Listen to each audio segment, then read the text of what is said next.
चिंता करणे कोण्याच दृष्टीने फायद्याची गोष्ट नाही, तरीसुद्धा आपण ती धरून ठेवतो. किती वेळ ती सांभाळतो आणि त्याच्यामध्येच अडकून पडलेला असतो हे आपल्याला सुद्धा कळत नाही.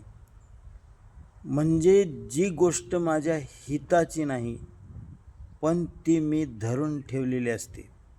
अशा पद्धतीने अनेक गोष्टी जीवनामध्ये आहेत की ज्याच्यामध्ये माझं नुकसान आहे, अहित आहे आणि जिच्यात काहीच फायदा नाही, अशी गोष्ट आपणच धरून ठेवतो.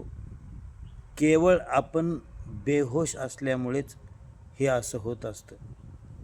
जीवनामध्ये जेव्हा जागृती येते आणि मी काय करतोय याचं भान उपस्थित होतं ना, तर त्यावेळेस अशा प्रकारची मलाच परेशान करणारी गोष्ट मीच धरून ठेवू शकतो का?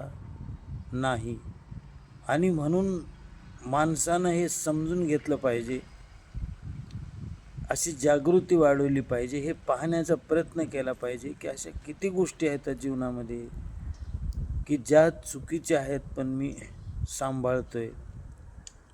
त्याचं जर व्यवस्थित रीतीने आपण अवलोकन करून, जर आपण त्याचं निरीक्षण करून ते जर पुन्हा पुन्हा आपण ओळखायला लागलो, तर खऱ्या अर्थाने त्या सगळ्या गोष्टीमधून आपण बाहेर पडू शकतो. नाहीतर कळत नकळत अशा अनेक गोष्टी आपण सांभाळतो, त्या जीवनामध्ये मोठ्या करतो आणि त्याच्याच त्रासाने आपण भरडून निघत असतो. अशा पद्धतीने स्वतःच पिंजरा तयार करायचा आणि त्याचं बंधन स्वतःला करून घ्यायचं आणि नाना कष्ट भोगत राहायचे, हे आपल्या जीवनामध्ये घडत असतं.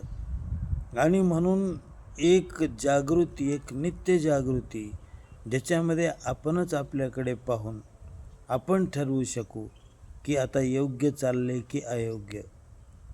अशा पद्धतीने केवळ जागृतीने या गोष्टीमधून बाहेर येणं शक्य आहे. तसा अभ्यास करण्याची तयारी मात्र पाहिजे.